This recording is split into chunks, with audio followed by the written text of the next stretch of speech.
Perfecto, ya estamos grabando y darles la bienvenida a todos y todas a este nuevo webinar que está organizado por la Fundación por la Democracia. Desde la Fundación por la Democracia, el equipo directivo está particularmente preocupado por informar a la comunidad y fomentar el debate público, sobre todo en temas que son importantes, como el tema que vamos a ver hoy día con este panel, que es el Acuerdo por Chile, que como dice el título del panel, es un acuerdo por Chile. Queremos hablar sobre los momentos, desafíos y los alcances de este acuerdo. Y para, obviamente, poder realizar esto, estamos con un tremendo panel al cual le empiezo a dar la bienvenida, partiendo por la Javiera Arce, que bueno, es académica, se encuentra en estos momentos cursando su doctorado en Reino Unido. Así que bienvenida Javiera a este panel y gracias por estar con nosotros en esta oportunidad. Muchas gracias por la invitación. De nada, muchas gracias a ti. Estamos también con Jorge Insunza, quien, bueno, exministro y que fue parte también importante del proceso de negociación. Nos va a contar también mucho de eso. Vamos a partir con Coque para que nos cuente un poco el contexto de lo que fue este acuerdo y obviamente que nos pueda compartir desde su experiencia qué es lo que él visualiza respecto a lo que podemos lograr con este acuerdo. Los desafíos, obviamente, los riesgos que pueden haber. Así que bienvenido a la conversación, Coque, y muchas gracias por estar con nosotros. Muchas gracias, Claudia, y un gusto estar con Javiera y Alfredo en este panel. Perfecto, sea a ti. Y también estamos con Alfredo Yonán, académico de la Universidad Diego Portales, investigador del COES, con mi profesor en la Universidad Diego Portales, así que un gusto poder estar acá. Bienvenido, Alfredo. Hola, hola, muchas gracias por la invitación. De hecho, está José Vera también, que también parece que lo tuve de alumno a esta altura. No recuerdo todo, pero ya estoy acostumbrado. Ya. Es una gran comunidad, así que bienvenido a usted. Bueno, partamos un poquito con lo que les comentaba al enunciado. Queremos partir con Coque, y Coque, la verdad nos gustaría que nos pudieses compartir efectivamente desde la interna. Nosotros sabemos y les comparto a las personas que están acá, tú fuiste uno de los articuladores del proceso del Acuerdo por Chile, un articulador obviamente que tuvo un desafío importante de negociación con los distintos sectores políticos, y en ese contexto nos gustaría que nos pudieras dar una introducción respecto a lo que fue el proceso, un balance que puedes hacer a título personal, desde el colectivo político, para obviamente poder poner un punto inicial a la discusión que vamos a tener hoy en día. Te dejo la palabra, Coque. Bueno, muchas gracias. A ver, mira, yo creo que es inevitable no eludir el punto de partida que tuvo toda la negociación y por lo tanto el acuerdo, y es la derrota que sufrimos, y digo sufrimos porque fuimos parte de eso, del apruebo en el plebiscito del 4 de septiembre. ¿No? Como decíamos en algún momento de las conversaciones en la negociación, estamos sacando la pelota de adentro del arco, ¿no? Y esto es lo más parecido al gol de Japón, ¿no? Que está la pelota prácticamente afuera, que da 1 centímetro y aún así lograron hacer ese pase de gol. Algo es una metáfora similar al momento que estamos viviendo porque estamos superando y tratando de superar una derrota. Y obviamente hubiera sido muy distinto si hubiera sido una derrota 52-48 o incluso 54-46, y en cambio el 62-38, que fue el resultado, obviamente también marcaba riesgos del proceso y condicionaba algunas de sus variables. A mi juicio, yo quisiera embarcar una conversación sobre esto respecto de si todavía subsiste el momento constituyente en el país. Porque en rigor creo que esa es una pregunta sobre cómo caracterizar la etapa que estamos atravesando y por lo tanto también en qué condiciones se desarrolló la negociación. Esta categoría de un momento constituyente es un concepto que probablemente desde el punto de vista teórico o académico es relativamente abierto o puede ser debatible en sus rasgos, pero llevado a la política es mucho más preciso, ¿no? Yo recuerdo algunas de las discusiones de los años 80 en las que me tocaba participar, era algo similar al debate si existía o no una situación revolucionaria, ¿no?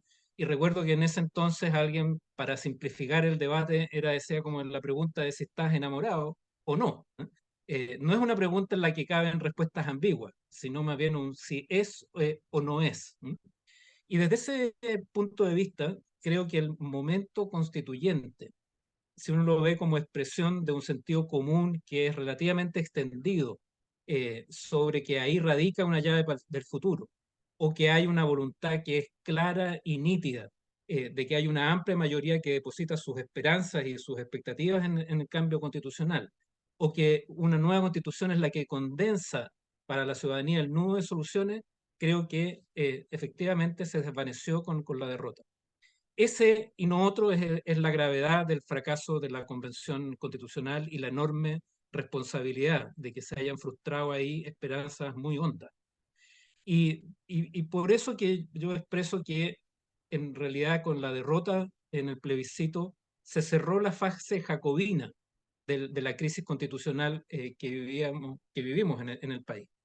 Por lo tanto, el sentimiento de esperanza que despertaba un cambio radical o profundo es lo que quedó afectado después de este proceso. Sin embargo, más allá incluso de esta caracterización del momento, desde el punto de vista también de cómo lo percibe la ciudadanía y por lo tanto cuáles son las fuerzas que están detrás de esto, es evidente de que en Chile subsiste la crisis constitucional. El plebiscito del 4 de septiembre no legitimó la Constitución del 80, más bien al contrario, porque la propia derecha tuvo que renegar de ella para poder sustentar la campaña del rechazo.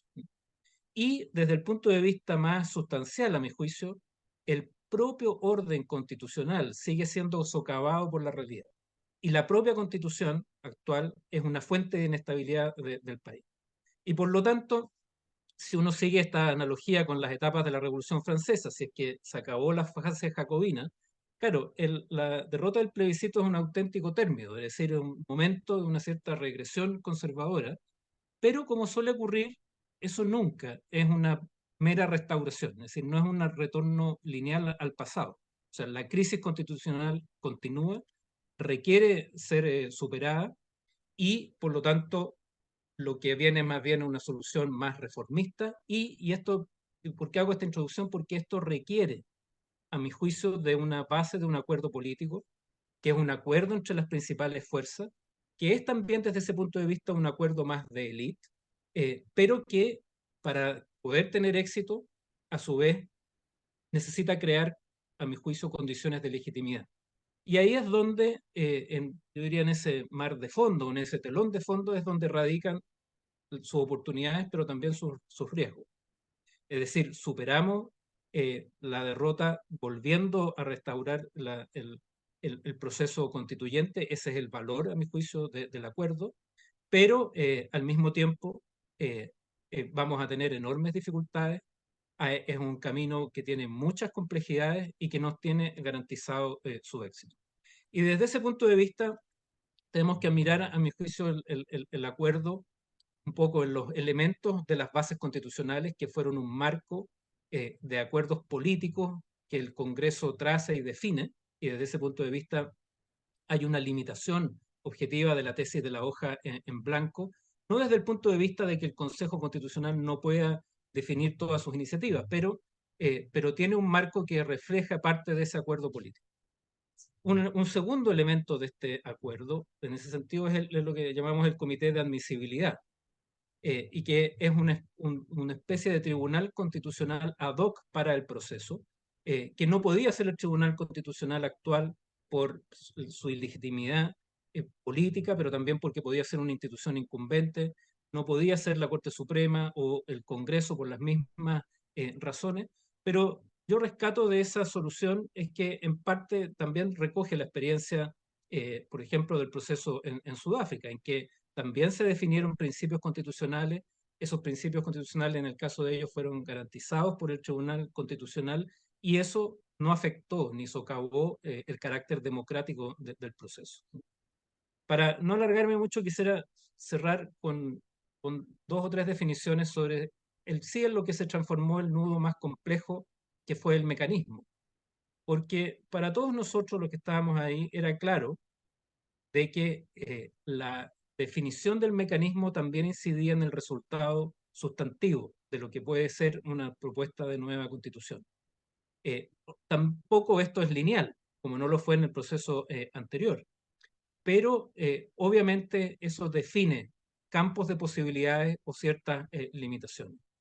Y ahí es donde surgieron también distinciones que yo creo que sobreviven en el proceso, y me detengo en esto en una caracterización gruesa de los actores, como tú planteabas un poco en tu planteamiento inicial de qué abordar en esta conversación.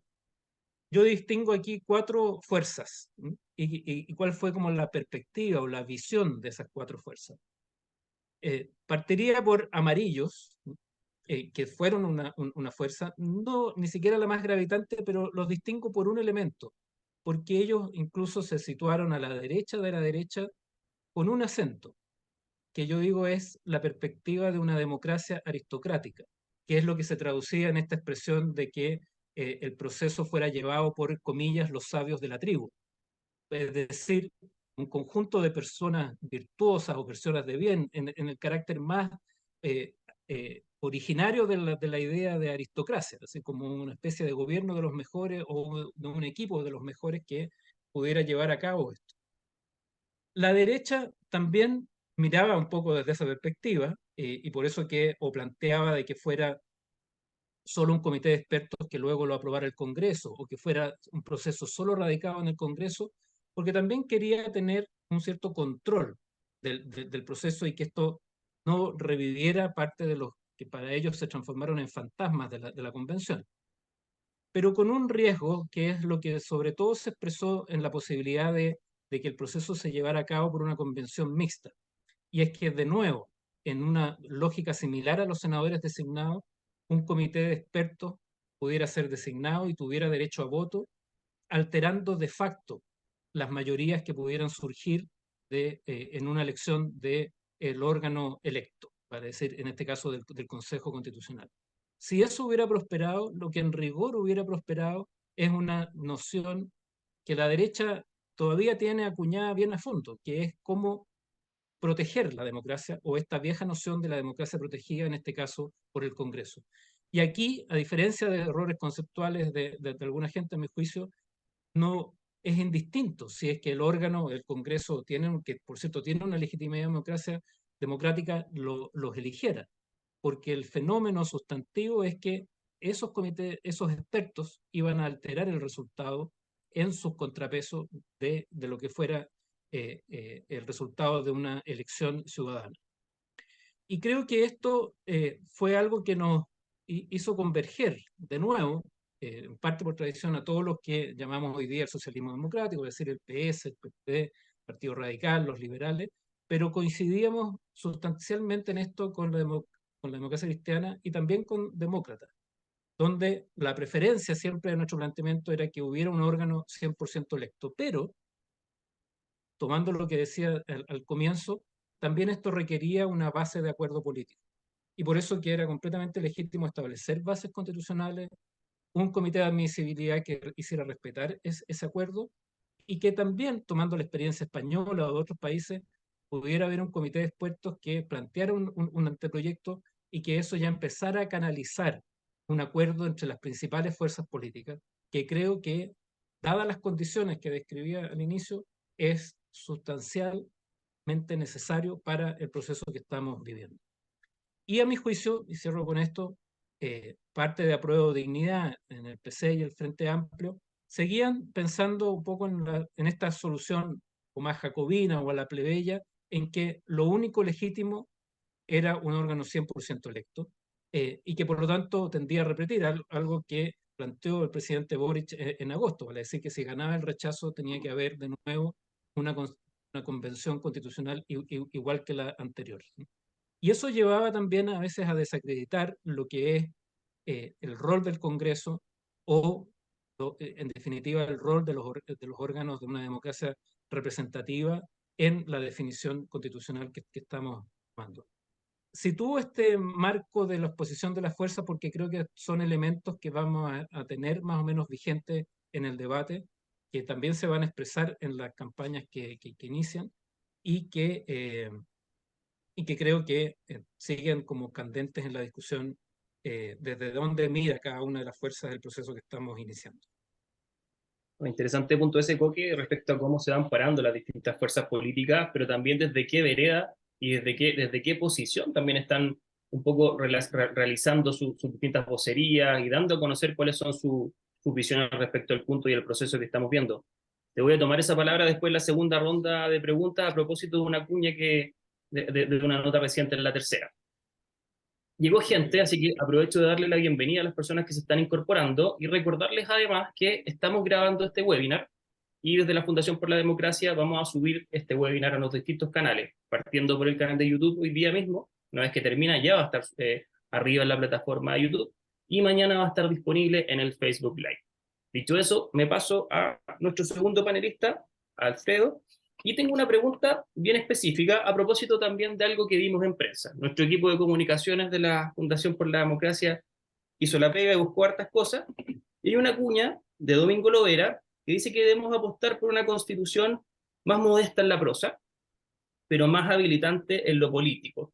A propósito de esa cuña, tú mencionabas que estabas 100% de acuerdo. Te quiero traspasar un poco la pelota. Desglosemos un poquito esa frase. En lo operativo, qué vendría siendo que sea más modesta en la prosa y qué vendría siendo también en lo práctico que sea más habilitante en lo político? ¿De qué se diferencia eso con lo que tuvimos anteriormente? Eso, Alfredo. Oye, muchas gracias por la pregunta. Es una muy buena pregunta y efectivamente concuerdo plenamente con Domingo Lovera en esto. Me quería apear un poco a lo que decía Jorge, un poco para responder la pregunta, porque creo que es relevante. Mira, yo creo que aquí voy a partir por la conclusión. Yo creo que estamos en presencia de la derrota más grande de la historia de la izquierda chilena, el 4 de septiembre. Si, ¿para qué nos vamos a contar cuentos? Esta cuestión fue gravísima, no grave, gravísima. Y yo me refugio harto en el argumento de un colega mío, historiador, Cristian Pérez, que lo dijo a los 2 días, en la segunda, muy buena historiadora además, porque escribió un libro muy interesante sobre la clandestinidad socialista en Chile. Estamos hablando de un tipo serio, y yo no tengo ninguna duda que esto nos tenemos que tomar muy en serio lo que pasó el 4 de septiembre, y creo que aún no lo hemos hecho, de verdad. Creo que todavía lo estamos tomando en un registro casi mecánico, sin sacar consecuencias sustantivas, y esto fue especialmente grave. Y cuando digo grave, evidentemente no desconozco que nuestra principal derrota fue la del golpe de Estado del 73, eso es evidente, pero experimentar una derrota democrática de estas características, con 13 millones de personas votando, 13, tomemos conciencia de esto, 13, y con el 62% de rechazo dándonos la espalda en esta historia, si yo les digo al tiro, o nos ponemos serio en esto y sacamos seriamente las consecuencias de esto, o mejor cerremos por fuera esta historia, porque esto es especialmente delicado. Ahora, dicho esto, creo que es interesante que de hecho me quiero apiar de la reflexión que hacía Jorge, porque para entender esta derrota creo que hay que razonar en 4 fases. La primera fase, jacobina, como lo menciona Jorge, fue una fase que se le conoce en la literatura como un momento destituyente. Es un momento eminentemente negativo. Destituyente. Este es el principal argumento que fue esgrimido, por ejemplo, por Rodrigo Carmi en Chile. A propósito del estallido social, en una sobreinterpretación de lo que fue el estallido social realmente mirando las consecuencias electorales, es realmente impresionante, digamos. Es decir, aquí hubo mucha sobreinterpretación. Bueno, transitamos desde el momento destituyente, eminentemente negativo o reactivo, si ustedes prefieren, a un momento constituyente, lo cual nos remite a la tradición constitucional estadounidense, a través de un autor que es Jason Frank, y que en el fondo lo que describe es cuando la disputa constitucional, lo voy a decir en simple, se desplaza a las calles. La disputa por la norma común. De hecho, es muy interesante, en la tapa del libro Jason Frank, que se las podría mostrar, es gente que mira por las ventanas lo que está pasando en la calle. Esa es la imagen que encontró Jason Frank para describir lo que es un momento constituyente. Es el momento en donde el pueblo, digámoslo así, se arroga para sí mismo el poder de forjar las reglas de la vida en común.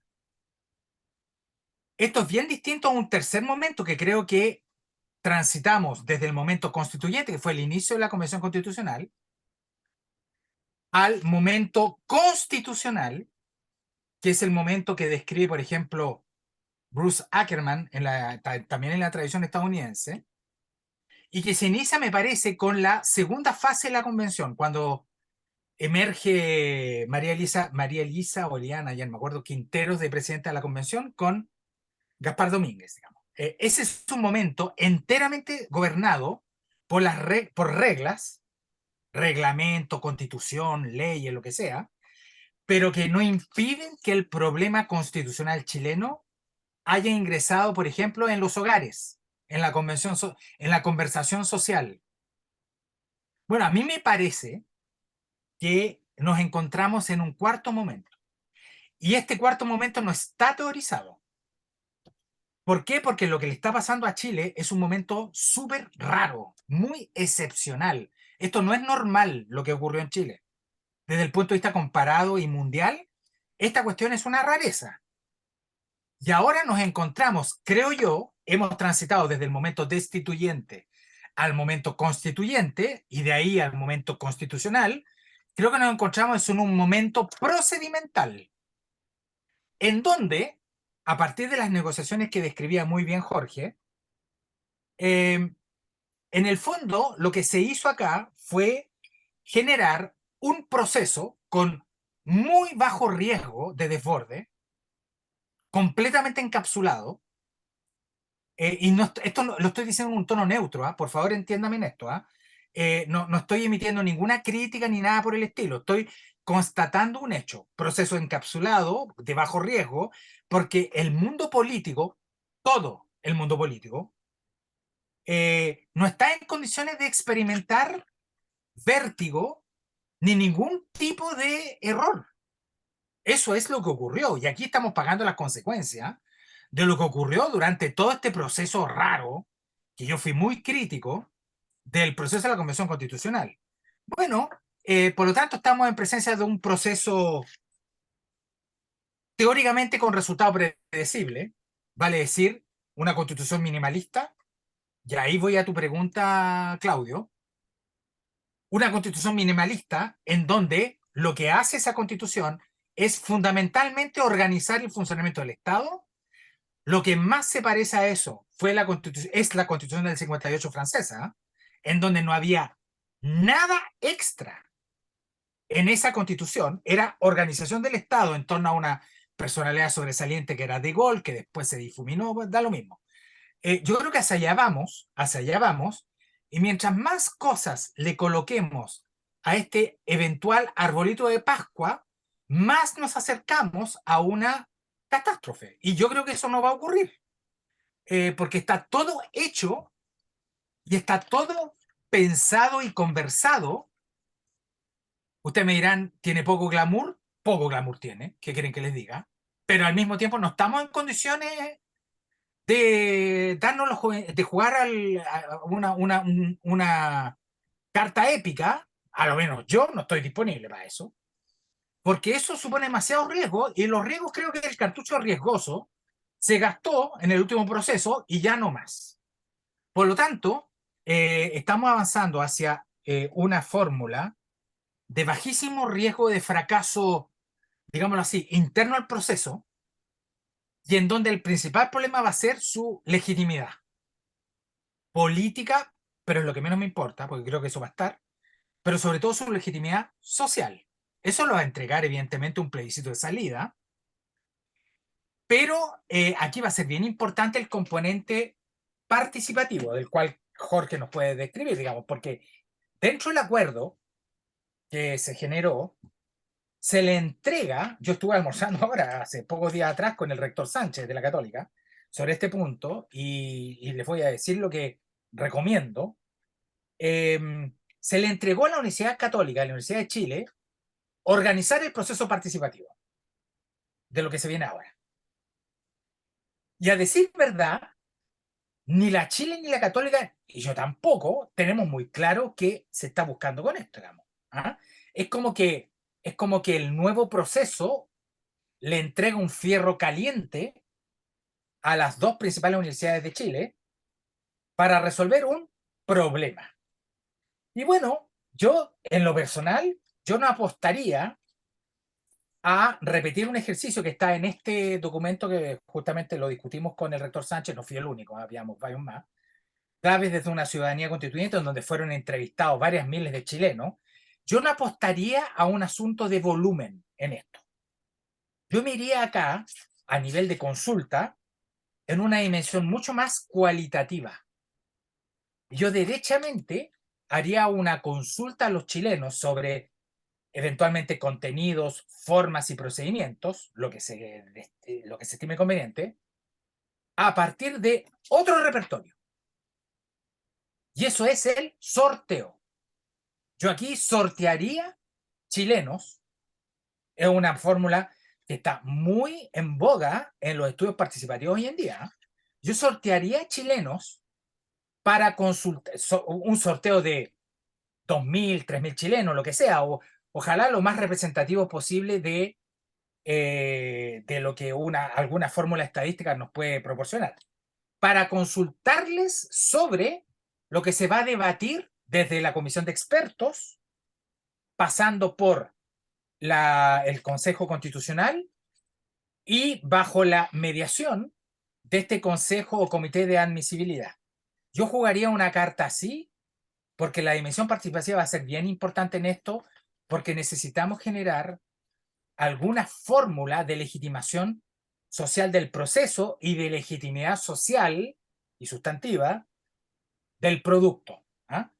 Es lo que yo diría por el momento, y me atrevo a decir o a emitir algún tipo de, no lo quiero llamar lamento, pero algún tipo de reivindicación. Yo lamento, Coque, que en el acuerdo, en estas bases constitucionales, a CERVEL no le hayan reconocido su naturaleza autónoma. Y a mí me parece súper relevante hacerlo, porque estamos viendo en distintas partes del mundo, ahora, hoy, hace 2 días atrás, en Perú, quieren destituir a todas las autoridades electorales. Y creo que esto es una ola mundial. Esto pasó después del Brexit en el Reino Unido, partió en la FEC americana con Trump. Esto ha pasado también en México, esta cosa no es de izquierda y derecha. AMLO es un gallo de izquierda, pero hace lo mismo. Esto pasó en Brasil. Es decir, preservemos a CERVEL. Yo de verdad lo digo, yo no tengo ningún ánimo personal, ninguno de los consejeros. Estamos de verdad pensando en el órgano, en el órgano. De verdad la autonomía es importante, porque en la medida en que se pierda autonomía, decae la democracia chilena, de verdad. No quiero aparecer acá como un tremendista ni nada por el estilo, pero como uno sabe lo que está pasando en otras partes, por favor, preservemos la autonomía constitucional de CERVEL. Esa fue como mi queja reivindicativa, digamos, de hoy día. Perfecto. Gracias, Alfredo. Y creo que es un buen punto el penúltimo que mencionabas, porque se conecta un poco con la pregunta que quiero llevar a la Javi, que tiene relación un poco con la participación. Me da cierto sentido lo que tú mencionabas respecto a cómo quieren hacerle una pedida efectivamente a la Universidad de Chile, a la Católica, para que puedan ser quizás los actores o los articuladores del proceso de participación. Y que no me llama la atención, porque es un poco el tema que está dando hace rato vuelta en las redes y en algunos espacios como de conversación que hablan, tenemos que hablar de Chile, que efectivamente qué tipo de participación tenemos que tener para este proceso y con qué propósito, que son preguntas que creo que tendríamos que hacernos antes de definir efectivamente cómo vamos a establecer los mecanismos de participación. Y con eso, Javi, hay una pregunta que te quería hacer, porque tú estuviste hace poco en Vía X, estuviste ahí en el programa comentando algunas cosas, y mencionaste que este fue un acuerdo, que es un acuerdo que fue lo mejor que pudimos tener en un escenario adverso. Señalaste eso en el programa. Y además mencionaste, lo que a mí me pareció muy interesante, que no da espacio a las expresiones territoriales respecto efectivamente a lo que podríamos interpretar como la participación ciudadana, la participación social en el proceso propiamente tal.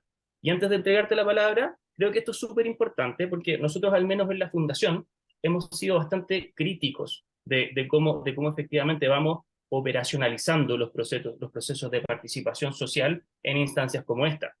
No solamente desde las iniciativas que se van realizando para la participación, sino que también desde la seriedad que esto implica. Y todos los que quizás manejamos lo que tiene relación con presupuesto a nivel de Estado, sabemos que con 500 millones de pesos no haces nada en temas de participación ciudadana.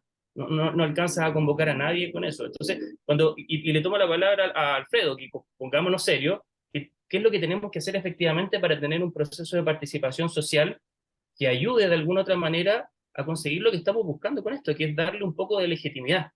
Y con eso, obviamente, Javiera, te entrego la palabra. Bienvenida nuevamente. Bueno, muchas gracias. Es súper difícil hablar después de Alfredo. Mira, yo voy a partir con dos frases a propósito de lo que planteas, que van a sonar también como medias estrambóticas y voy a sonar como una persona muy pesimista. Pero yo observo que además de lo que decía Alfredo, de que esta es la peor derrota que ha sufrido la izquierda en los últimos 50 años, y que o sea, y lo más complejo es que los responsables políticos, los que estuvieron ahí y que hicieron todo esto, no han sido capaces de darle una explicación tanto al país como a un montón de personas.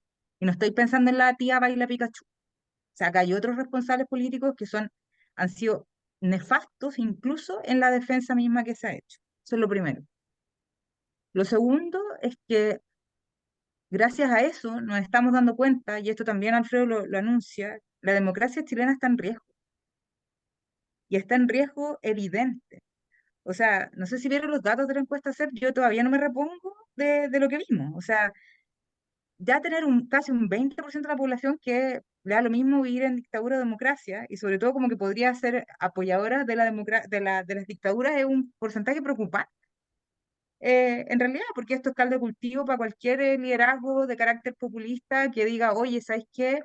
Em, prometo, no sé, hacer todo, sacar a todos los delincuentes de la calle y devolver a los migrantes a sus países, y gana, ¿ya? Y lo tercero que quería decir es que la ventana de oportunidad del proceso constituyente se cerró. Y lo digo así sinceramente. ¿Por qué? Y voy a repetir lo que dije en Vía X ese día. A la gente este proceso no le importa. Y ahí donde Alfredo dice que esto puede tener legitimidad política, pero no tiene legitimidad social. Y no tiene legitimidad social porque este proceso político también lo llevamos de mala manera desde un comienzo. Al principio se debió haber puesto bastante énfasis en una agenda más bien corta de bienestar, de poder haber mejorado las condiciones materiales de la población, y un camino largo que era precisamente este, el camino constituyente. Pero nos empezamos a comprar las tesis de Atria, las tesis de un montón de otros personajes, y ahí me faltó política, me faltó discusión política también de los parlamentarios que no fueron capaces de poner un freno en esto. Y decir, oye, hay que hacer esto. Después nos pilló el COVID en medio de toda esta situación, y ya la gente cuando empezó fue a votar al plebiscito, de partida hay un porcentaje, yo creo, importante de la población que votó rechazo porque le molesta ir a votar o no quiere ir a votar y participar. Pero también hay otro porcentaje que fue porque precisamente estas demandas o esta demanda de la Constitución no le hace ni un sentido. Entonces el desafío es súper fuerte. O sea, el desafío en esto, o sea, acá es súper impresionante cómo lo relata Jorge, este tema de Amarillos por Chile, y cómo pasamos de tener de los territorios y toda esta efervescencia a tener una comisión de notables y hombres viejos que van a venir a redactar la Constitución. O sea, de verdad es súper impresionante, pero también durante el proceso de discusión del draft de la nueva Constitución, lo que fue también absurdo es que muchos de los convencionales y las convencionales asumieron supuestos de que Chile ya había cambiado, había despertado y era de izquierda, y no fueron capaces de mirar que en algún momento en la elección de la primera vuelta Kast le ganó a todo el mundo. Y eso fue una alerta sustantiva que debió haber sido considerada para evitar los gustitos como vamos a eliminar el Senado, como el mismo gobierno también poniéndole ahí harto espacio también, y siendo nuestro gobierno empieza el 5 de septiembre, como lo planteó el ministro Jackson, y así sucesivamente una serie de hechos que a mí me parece que ya, o sea, lo que salga ahora, el desafío es que no nos vuelvan a votar rechazo y que no vuelva a ganar el rechazo en este espacio. Y esta propuesta que se va a hacer. Ahora, yo creo que va a ser una constitución mínima, ojalá, pero tengo varios temores y varias alertas que voy a encender ahora. Me parece que va a ser una constitución no solo mínima, sino que también las mujeres corremos mucho riesgo. Y ahí es bien importante tenerlo en cuenta cuando se habla de proteger la vida desde la concepción, por ejemplo, o las posibilidades que deja estos bordes constitucionales de pasarse por cualquier parte los temas de género, o incluso poder constreñir discusiones que se pueden dar en el futuro. Eh, lo segundo, para mí, tiene que ver también con la representatividad misma de las personas que van a salir electas. Es evidente que el sistema tiene fuertes efectos mayoritarios. Y en ese sentido, en ese efecto mayoritario que se genera, vamos a tener que ir todos juntos. O sea, la oposición, un bloque de oposición y un bloque de gobierno, o de partidos más progresistas, de izquierda, ojalá lo más amplio posible, porque se necesita una cantidad tremenda de votos para salir electos. Y ahora mi preocupación es cuánto de esa capacidad vamos a tener pagando todos los costos de una convención fallida, de haber tenido una derrota tremenda, y también de los errores que ha cometido el gobierno, cuánto eso podría afectarnos electoralmente corriendo, a sabiendas que no podemos ir todos solos o fragmentados en esto. Y ahí la composición, además, va a ser súper importante, porque ya partimos en desventaja los sectores progresistas, las personas que nos consideramos de izquierda, porque los expertos, en su gran mayoría, son de derecha. Entonces, yo creo acá que va a ser muy complejo el escenario en el cual nos estamos moviendo. Y por último, quería decir que yo tampoco tengo la sensación de que a la gente le importe ya. Y ahí yo creo que la acción del gobierno va a ser fundamental, de cómo, por ejemplo, hoy día hacen unos anuncios que me parecen súper interesantes respecto de el bono marzo, etcétera, y el mejoramiento del IFE, algo así fue lo que leí.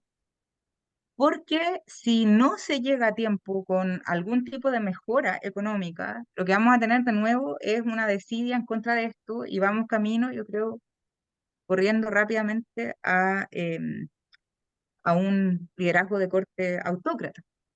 Y aquí coincido plenamente que y con Alfredo, que no nos podemos dar gustitos ni andar buscando la épica en estas posiciones. Acá lo que tenemos que hacer es lo que hay, actuar sobre lo que hay, y lo sí positivo dentro del proceso, y con esto termino, tiene que ver con que la paridad ya no fue un tema, sino que se asumió que había paridad de entrada y paridad de salida, y se generaron todos los esfuerzos para que esto ocurriera.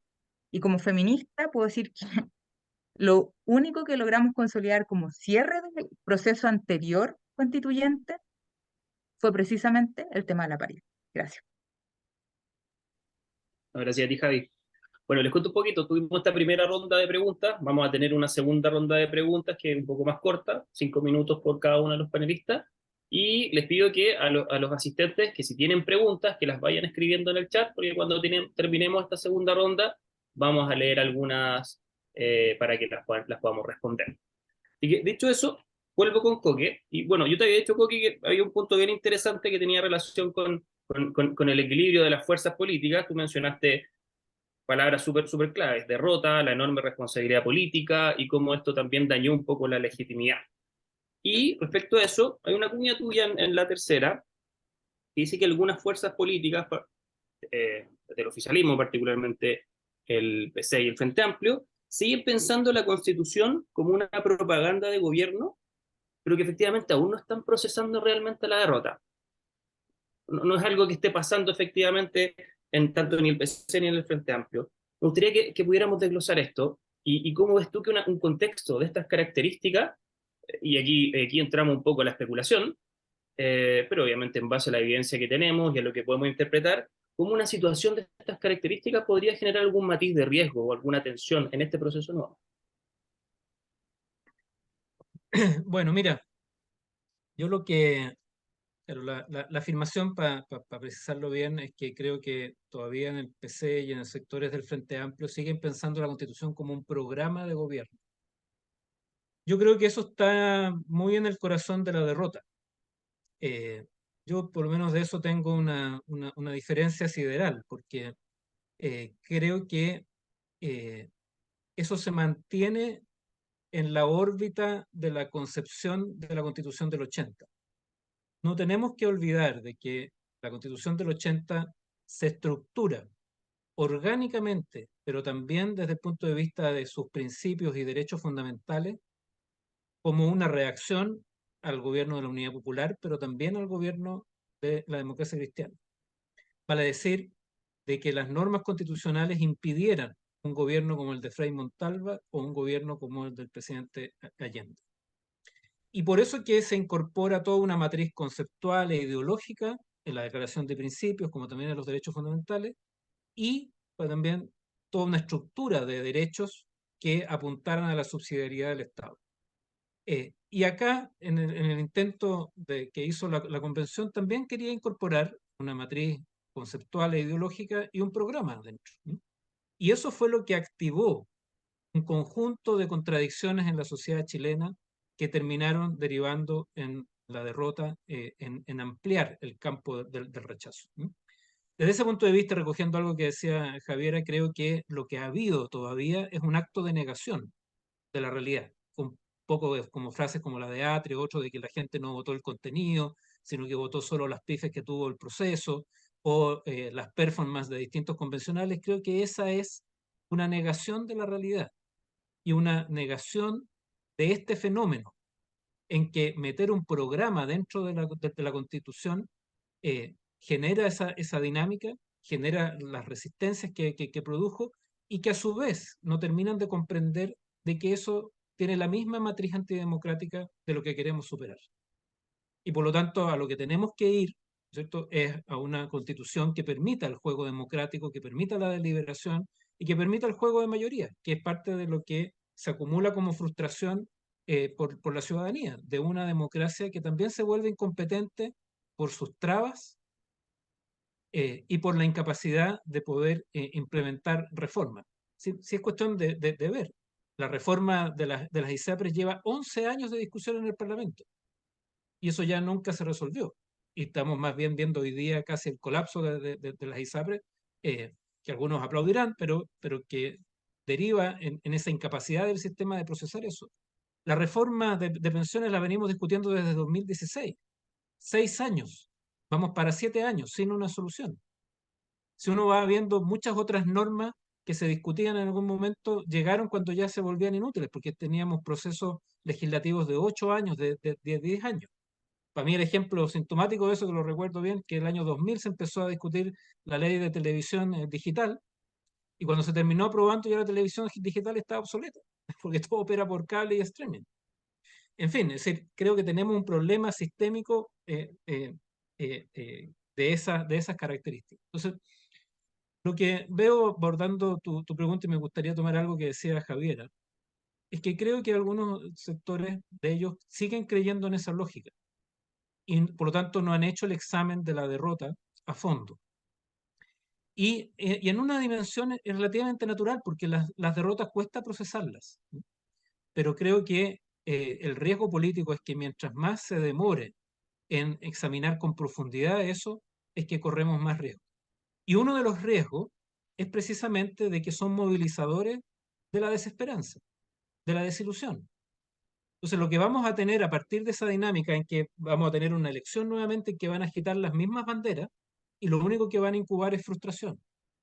Y por lo tanto, hacia el próximo plebiscito, si un movimiento tal o cual, o de los distintos activos que muchos de estos sectores movilizan, van a decir, no, es que el derecho que a mí me importa no está en la Constitución, entonces esto no vale la pena.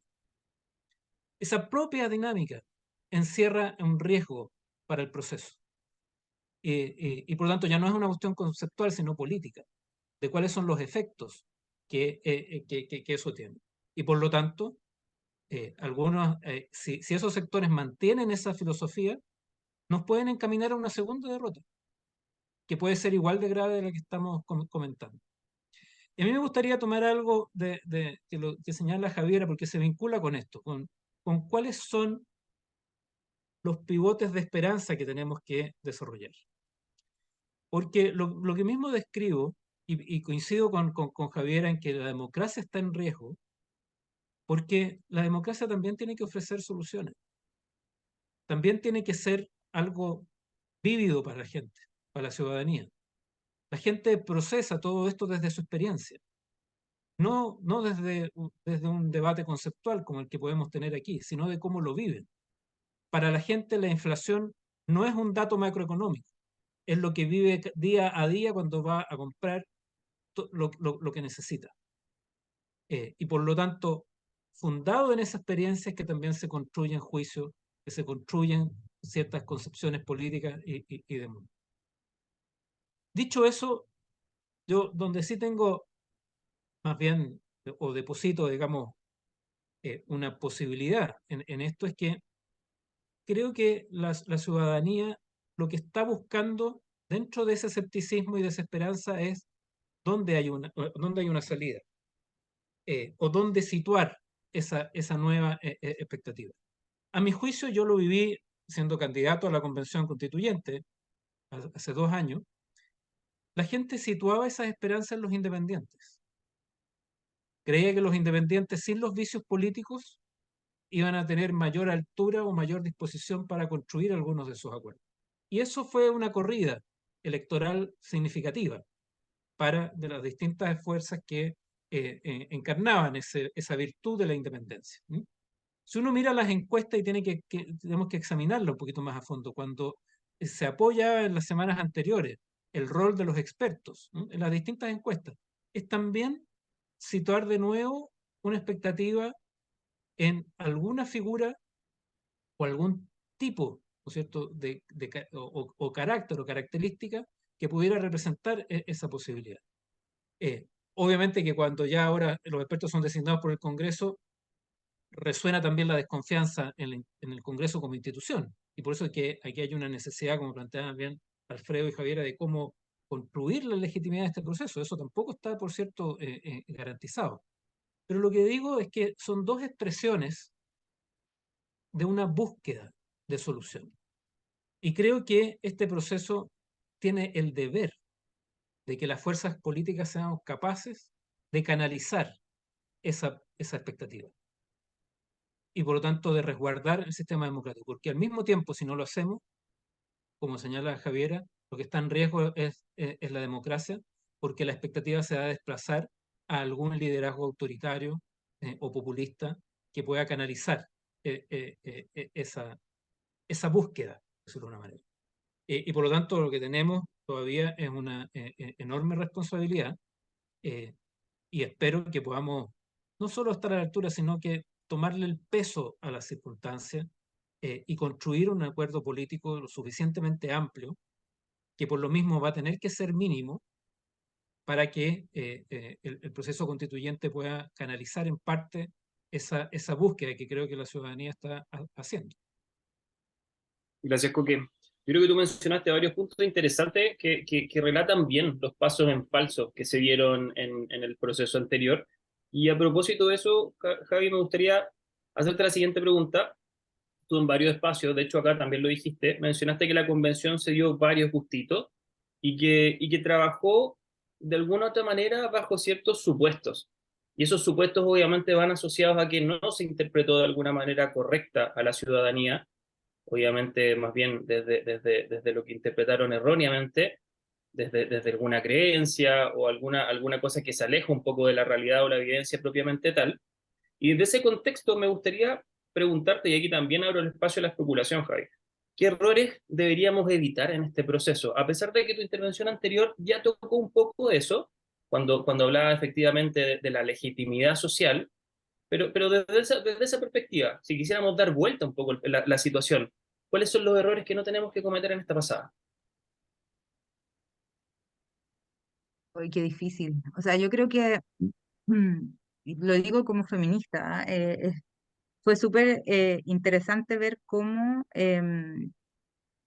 las mujeres chilenas se les ofreció una constitución con una fuerte perspectiva de género y la rechazaron. Entonces hay algo con esta oferta que no le hizo sentido a la gente.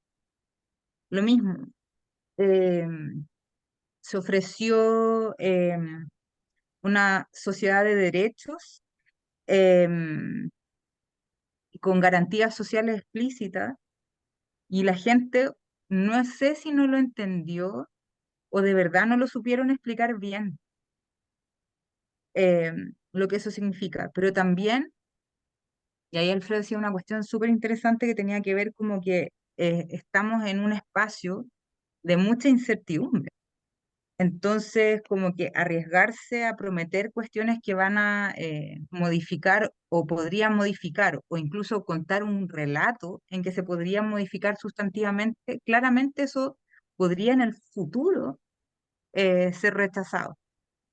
Ahora, y acá también, de nuevo lo mismo, o sea, si el gobierno no controla todo lo que tiene que ver con la seguridad pública, si además encontramos de nuevo una población que está en situación económica precaria, es claramente o es altamente probable que de nuevo te voten el texto en contra, si ese es el tema. Porque al final del día, a la gente no le hace sentido el tema de una nueva constitución porque la nueva constitución no les va a permitir controlar la inflación para ello, o según su visión, o no les va a dar, por ejemplo, una solución mucho más certera a sus problemas que tienen ahora, en este momento. Y ya no estamos como para andar vendiendo quimeras a largo plazo. ¿Y por qué hago esta referencia? Porque finalmente la democracia y las instituciones no están entregando las respuestas que se requiere o que la ciudadanía necesita tener más palpables o más concretas. Y en ese sentido, ayer hablábamos con la Teresa Valdés, nos juntamos a almorzar, y yo le decía a la Teresa, oye, bueno, ¿y qué hacían cuando iban a hacer campaña? ¿Y qué les decían las compañeras feministas? Porque además eso fue otro tema también, como que habían unas feministas y otras que no eran feministas, habíamos, entonces eso también es como andar aplicando feministómetros, ¿cómo se llaman? Como puebrómetros, todas estas cuestiones que empezaron como a generarse como en estas varas, eh, termina súper mal. O sea, y lo único que le decían a las mujeres, no, es que usted va a poder abortar. Y eso a las mujeres en el territorio tampoco les hacía sentido. Entonces, no sé, o sea, hay cuestiones más mínimas nomás. O sea, y además que esto lo habilite en lo político, ojalá con comportamientos mucho más sobrios también, porque las formas importan mucho. Pero acá también lo digo porque, o sea, si vimos los excesos en la convención, en este proceso de negociación hemos visto unas cosas espantosas en términos de performance política. O sea, la misma Natalia sufrió un ataque de este barrista, el Pancho Malo. El otro día yo fui al Congreso también a ver la votación y entré, pero en silencio y lo más rápido posible porque me asusté. De hecho, a mí me amedrentó el hecho de que estuvieran estos barristas ahí y gritando cosas y haciendo ruido.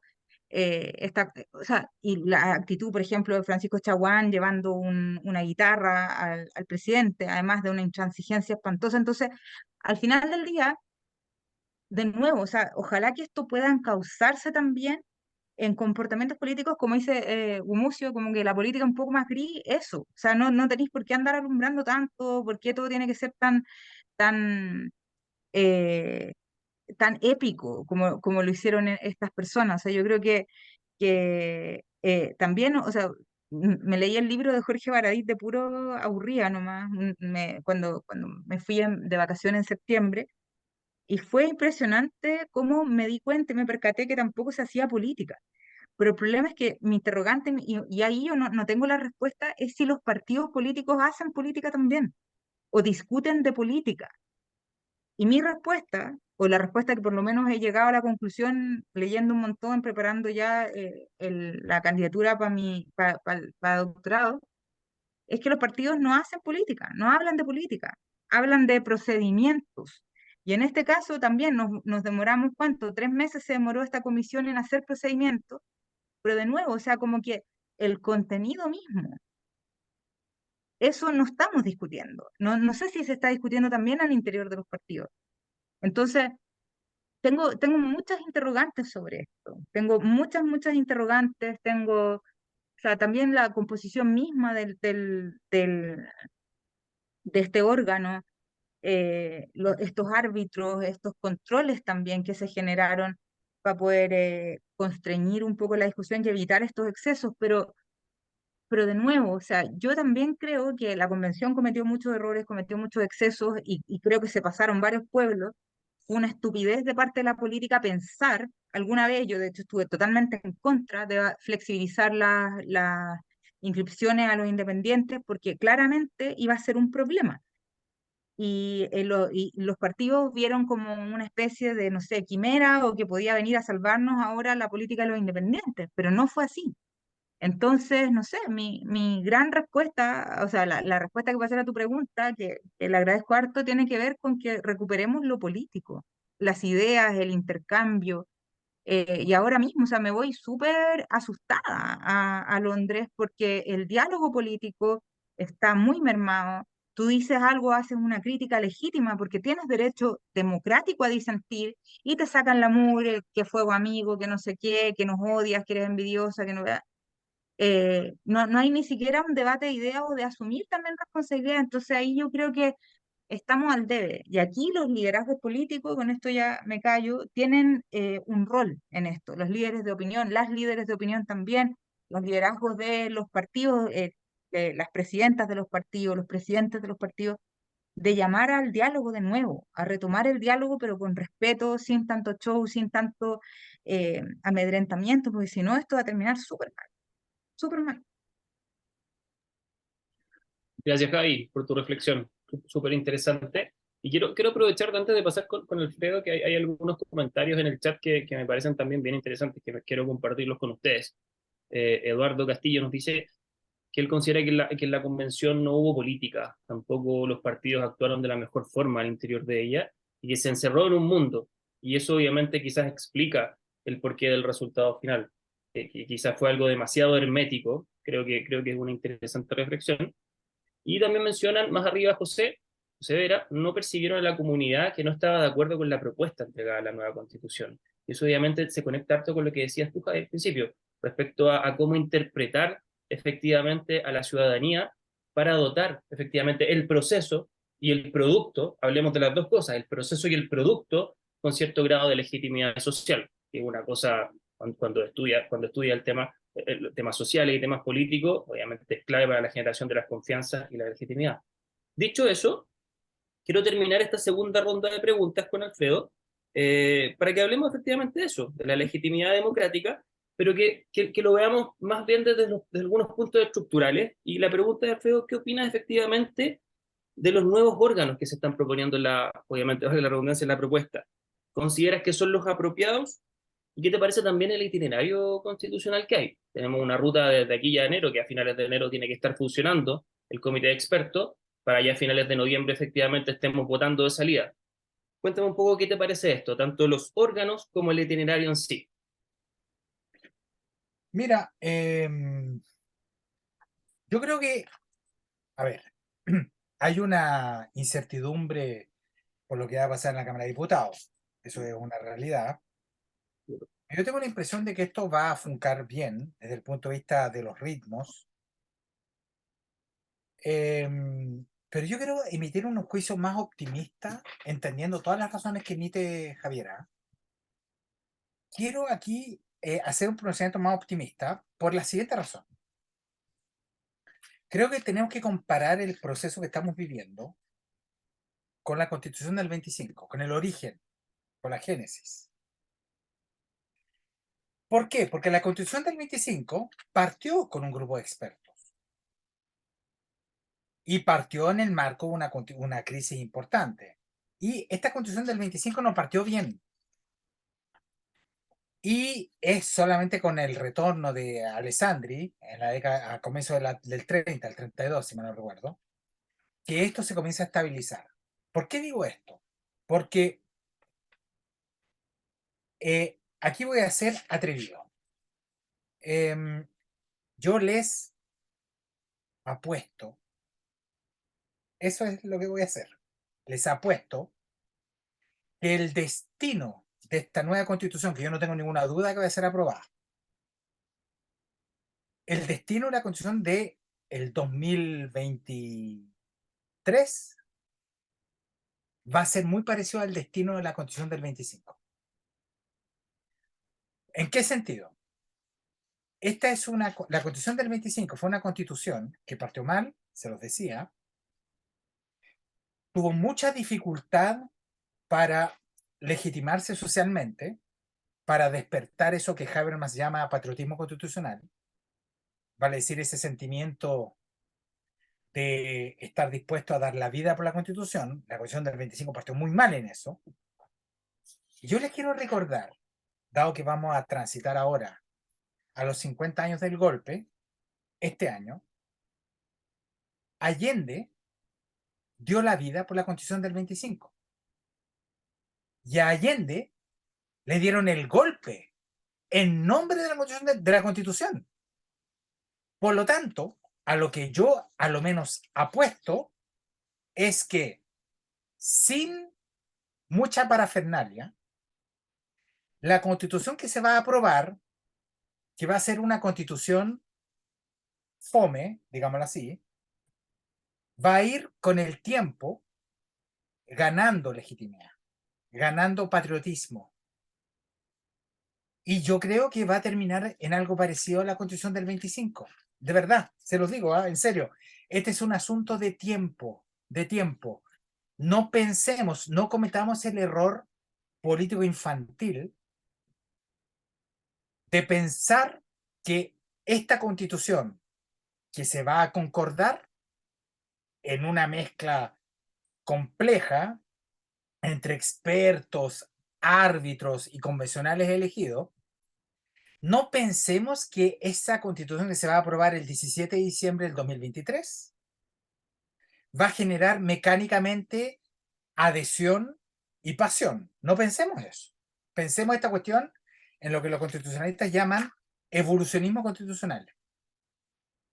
Y yo creo que eso es lo que va a ocurrir, de verdad. ¿Por qué? Porque venimos tan dañados, el proceso fue tan malo, pero tan malo, el que se generó con la antigua Convención Constitucional, que pensar, siquiera creer que algo medianamente parecido puede despertar interés y hasta pasión, me parece, voy a usar una expresión completamente poco académica, pero va a ser el único momento de la noche, me parece una pendejada, de verdad. Eso es de pendejos. Yo creo que aquí tenemos que ser mucho más cautos en el razonamiento y tenemos que, en términos políticos, ser mucho más pacientes. Esto va a resultar bien. De verdad lo digo. Va a resultar bien. El secreto, hay muchas fórmulas para el secreto, para que esto ocurra. Una de esas fórmulas, que algo lo mencionaba la Javiera, es lo que yo desearía de tanto de los expertos como de los futuros consejeros constitucionales, es la austeridad comunicativa. Es decir, mientras más se abstengan de expresar lo que se les pasa por la cabeza a través de los medios de comunicación, con la complicidad activa de los periodistas, evidentemente, mejor nos va a ir. De ahí entonces, y veo a mi querida amiga Natalia Piergentile en esto, de ahí que sea importante el proceso de selección de quienes van a ser expertos y de quienes van a ser consejeros constitucionales. Porque creo que aquí va a mandar mucho la austeridad. algo así como una especie de contención, contención, para no comunicar lo que a uno se le pasa por la cabeza, sino lo que le importa a todos. Ese es un ejercicio, tengo conciencia, difícil, pero creo que esto, para lograrlo pasa mucho por lo que los partidos hagan. Así, Alfredo. Y es interesante, y de hecho aprovecho de empezar a leer unas preguntas que tenemos en el público, que hay una que a mí me parece bien interesante, que tiene relación con lo complejo que es generar alianzas políticas, sobre todo en momentos sociales y momentos políticos, con la redundancia de alta fricción. Eso la verdad es un desafío que le ha costado a varias coaliciones disolverse y en proceso obviamente de fragmentación. Y ahí Natalia Valentini nos dice, ¿cómo podríamos ir en una lista única de fuerzas, obviamente de las fuerzas que están apoyando al gobierno, cuando el socialismo democrático tiene una línea identitaria que a la fecha está bastante distante de la mirada que tiene el Frente Amplio sobre lo que es una constitución? Y de hecho, me gustaría que abordemos esta pregunta los tres panelistas, porque yo creo que desde la subjetividad y quizás desde la opinión personal podemos tener algunos matices. Y de hecho, quiero partir contigo, Coque, a ver qué opinas de esto. Bien, oye, me gustó esta última intervención que hacía Alfredo y la anotaba aquí porque al principio conversábamos si el momento constituyente subsistía, si era destituyente, constituyente, constitucional o procedimental. Y yo creo que lo último lo agregaría como que necesitamos un momento fome, en el sentido de que, y lo digo medio en broma, pero medio en serio, porque, claro, todavía parte de las inercias como del proceso es esta necesidad de la excitación que las crisis producen. Y esos son también a veces los riesgos de adicción que eso tiene. Y por lo tanto es creer de que ese mismo estado de ánimo es el estado de ánimo de la ciudadanía. Y yo más bien tiendo a pensar que no es así. Y por eso que un estado de ánimo eh, y por eso que yo siempre le otorgué en la negociación una importancia a ese comité de expertos, porque no solo preparar un anteproyecto, sino que fuera creando condiciones políticas de que es posible construir acuerdos y que eso vaya a su vez revitalizando el espacio de la política, como decía Javiera, no con esa espectacularidad, sino que a veces también con esos matices un poco más grises, pero que son reales y que pueden ir captando el sentido común también ciudadano. Eh, Ahora, por tanto, frente a tu pregunta, y me voy a remitir asumo que me queda un minuto, Claudio, es que yo creo que, claro, y de hecho lo conversamos en los días del acuerdo, una fórmula de 50 electos bajo el mecanismo del Senado, que dista de que si hubiéramos tenido, como era nuestro planteamiento, una convención o un consejo constitucional de 100 miembros o de 78, la mitad de la Cámara o incluso de 70, eh, obviamente es distinto. Yo creo que si hubiéramos tenido sobre 70, dos listas resultaba natural, porque permitía también que se expresaran las dos coaliciones que están apoyando al presidente Boric. Y creo que eso debía hacerse sobre la base también de un acuerdo, en que esas diferencias se expresaran y que permitieran ampliar esa base de gobierno. Creo que hoy día, en este escenario, lo más realista y diría que ideal es que pudiéramos converger en una lista. Pero al mismo tiempo, la eficacia electoral de ese mecanismo no es lineal. Eh, y cabe recordar que Chile Vamos fue incluso en la elección de la convención, mayo de 2021, incluyendo los republicanos. Y eso los llevó al 21%. O sea, la mera unidad no es suficiente. Si esto no tiene consistencia política en su expresión de contenido y también en su expresión estratégica, eso no va a funcionar. Y digo con esto porque también, y termino, quizás me voy a tomar un minuto más, Claudio, con lo siguiente. Yo creo que el propio presidente Boric está frente a una disyuntiva estratégica respecto de cómo acompaña el proceso constituyente. Y no es que cómo se mete o no se mete, ¿no?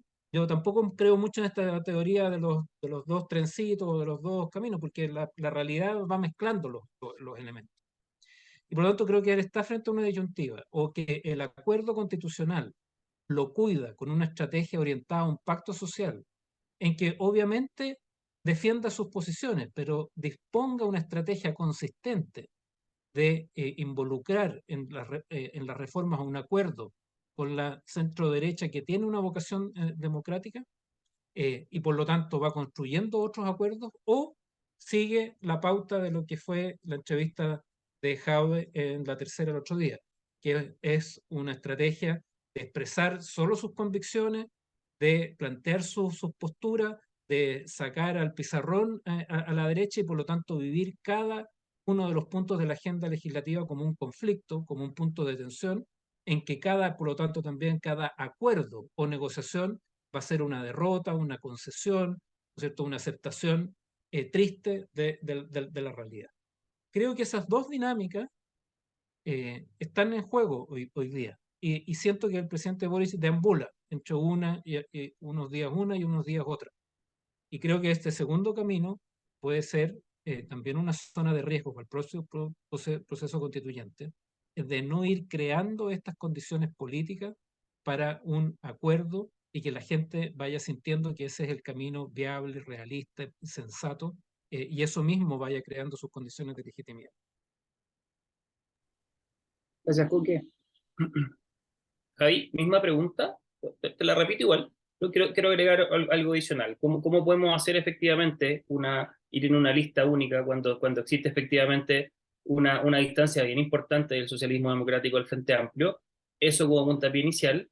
Pero además quería agregar eh, algo que también tiene harto que ver con tu relato, respecto a qué tipo de precauciones tenemos que tomar a la hora de identificar y designar efectivamente estos nombres que van a ir al comité de expertos, entendiendo que efectivamente hoy en día hay que tener un cuidado bien especial, ¿no? No solamente hay que poner nombres porque quizás tienen algún grado de experiencia en alguna temática en particular, sino que hay que mirar otras variables. Y es un ejercicio, la verdad, que parece lógico y bien básico, pero no es algo muy común asegurarse de que efectivamente estemos mirando esas perspectivas. Entonces, en ese contexto, ¿cuáles son las precauciones que deberíamos tomar para tener un comité de expertos que no genere anticuerpos en la sociedad? A ver, voy a ser bien poco elegante, ¿ah? No, no lo voy a decir con la elegancia de Jorge Insunza, lo que es la respuesta de Natalia, pero yo creo que el sistema electoral es tan complejo que si no vamos todos juntos en términos estratégicos, es altamente probable que no podamos ni siquiera llegar a un nivel de fuerzas políticas sustantivas adentro para defender, por último, derechos que ya hemos ido adquiriendo. Pero yo también entiendo que tenemos más que diferencias ideológicas, porque en este país nadie habla de política, son diferencias de procedimiento y diferencias culturales entre ambas coaliciones. Y eso es una cosa que ya es evidente que cada vez cuesta más abordarlo, y que claramente hay también formas y formas de hacerlo. Y una de las cuestiones que ocurrió en la convención es que mi partido, el colectivo del colectivo socialista, fue el que finalmente termina pagando los platos rotos y poniendo ciertos niveles de cordura en esta discusión política. Obviamente también eran los que se exponían a las funas, que eran constantemente porque la gente del Frente Amplio no tenía ganas de ser funadas o canceladas Ujú. ahí mismo. Esa es más o menos como la respuesta que recibí de una ex convencional. Entonces ellos no estaban disponibles para. Teniendo todos estos elementos en la mesa, yo tampoco creo que es una buena comparación, y aquí no estoy de acuerdo contigo, Coque, en el momento de la elección de la convención y en el momento en el que estamos ahora. Y tenemos además sistemas electorales de naturaleza súper distinta. Y lo que sí me preocupa, y acá también es otra cosa que ocurrió en la convención, tiene que ver con eh, la hiperespecialización de temas o demandas que finalmente terminaron generando, o sea, Jaime Guzmán ha estado feliz en esta convención con esta democracia corporativa que se genera en la Convención Constitucional. Entonces ahí también hay que ver de qué manera generamos equilibrios en esto y cómo se va a definir la expertise de las personas que van a participar. Ahí hay que ser súper cuidadosos eh, porque ¿qué es experto? Tener un título profesional, ok, pero hay profesionales que no se dedican, no sé, a la academia. La convención anterior sí tenía académicos y académicas de alto nivel y tampoco fue una garantía para el proceso, por el contrario. Entonces ahí me quedo con hartas dudas respecto a eso. Y yo creo que, bueno, vamos a tener que buscar una estrategia de, por último, no sé, que estamos juntos en el gobierno y que tenemos que sacar esto adelante porque de verdad, electoralmente, yo veo que solo, dada la magnitud, la magnitud de este cuerpo colegiado, que son 50 tenemos distritos equivalentes a cada región, ahí hay que ver el elenco de candidaturas también que vamos a llevar, que sean altamente competitivas, o sea, se viene una pega súper fuerte, pero si me preguntan a mí como una persona más, ciudadana más de la calle, yo creo que tienen que ir todos, o sea, no tenemos mucha opción. Gracias, Javi. No, y también estoy súper de acuerdo, creo que, y por un tema también personal y por composición profesional, estoy convencido de que si no hacemos el esfuerzo de ir juntos, obviamente vamos a tener la cosa súper cuesta arriba, obviamente para entrar y para defender efectivamente lo que ya se tiene. Y ahí desde ese contexto, Alfredo, la misma pregunta de Natalia, pero ¿cómo tú crees que debería ser la composición del panel de expertos? ¿Y por qué me centro en esta en este panel? Porque es lo primero que efectivamente va a empezar a trabajar ahora de acuerdo al itinerario de la Constitución. Y obviamente es lo que está generando harta discusión en la ciudadanía. Efectivamente, lo que mencionaba la Javi, implica ser experto, cómo lo llevamos a la práctica, cómo lo operacionalizamos, cómo podemos desglosar efectivamente el concepto de experto y ahí te devuelvo la palabra. ¿Cómo deberíamos mirar eso para que efectivamente entreguemos un grupo de personas que haga la pega sin generar anticuerpos en la sociedad? Bueno, aquí, a ver, aquí hay varias cosas. Creo que aquí hay una gran confusión. ¿Ah? Yo creo que lo que no había que hacer y no se hizo en el debate legislativo es generar una definición universal del experto. ¿De Creo que acuerdo? no era necesario. Creo que esa tarea de qué es un experto tiene que recaer en los partidos. De verdad lo digo. Y cada partido asumirá las consecuencias de su propia definición. Pero entrar en una discusión a estas alturas teológica sobre qué es un experto, me parece una pérdida de tiempo, digamos, de verdad. Yo confío, y aquí tenemos todos que confiar en lo que los partidos entienden por expertos. Que uno no esté de acuerdo en que tal o cual persona elegida como experto sea finalmente un experto, forma parte del debate político. Pero creo que los partidos tienen que tener esa elasticidad para definir lo que es un experto. De que pueden haber bochornos en esto, sí, lo pueden haber, pero me cuesta creer que los partidos vayan a elegir a payasos como expertos, digamos. Es decir, de verdad, dificulto que eso ocurra. No creo que eso vaya a ocurrir. Dicho eso, yo soy súper favorable a este grupo de expertos. ¿Eh? Yo sé que esto no va en el espíritu de los tiempos, no chilenos, mundiales, pero han habido muchas experiencias en donde los expertos jugaron un rol relevante, incluso creativo. No es porque yo haya estudiado en Francia, pero fueron expertos liderados por un tipo que se llamaba Michel Dubré, quienes hicieron el último gran invento a gran escala de régimen político. Eso fue el semipresidencialismo. Eso lo hicieron los franceses, el 58. No hay otro gran invento desde el 58, a esa escala, digo, a esa escala. Y eso lo hicieron expertos. Yo la pregunta que me hago es, ¿podemos pensar que personas que vienen de la sociedad, de los movimientos sociales y de la política, además de los expertos, pueden llegar a lo mismo? En teoría sí, en teoría sí, pero no tenemos, de verdad no tenemos grandes expresiones de esto. A mí la fórmula que más me gusta en esto, por eso que lo mencioné en antes, es que el sorteo tiene una gran belleza. Es ciego ante el género, ante el color de la piel, es ciego, puta, esto es algo que yo aprendí de Bourdieu, ante el tamaño de las personas, porque las personas grandes tienden a imponer sus posturas ante las personas más pequeñas, a ese nivel.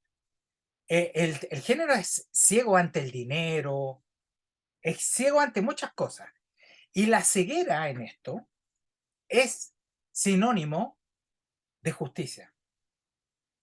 Y desde ese punto de vista, yo hubiese querido que el famoso grupo de expertos hubiese sido generado de modo aleatorio, que fue lo que ocurrió en Canadá 2005-2006, en British Columbia, a través de un proceso aleatorio.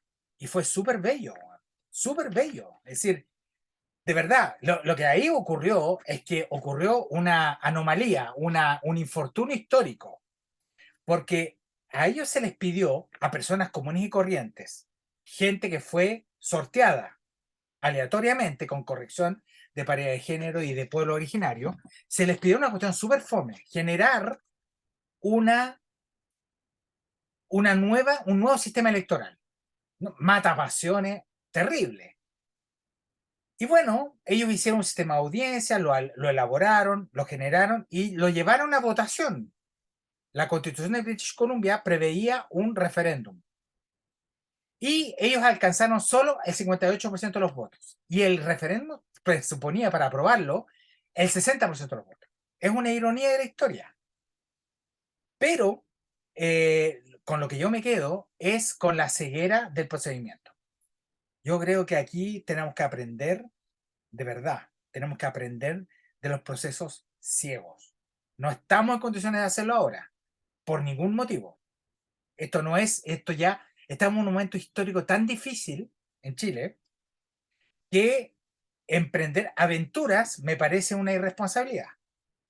Pero eso no puede impedir que una vez que tengamos una norma común, legitimada procedimental, social y o políticamente, nos impida enfrentar decisiones de características aleatorias. Creo que el futuro va por ahí.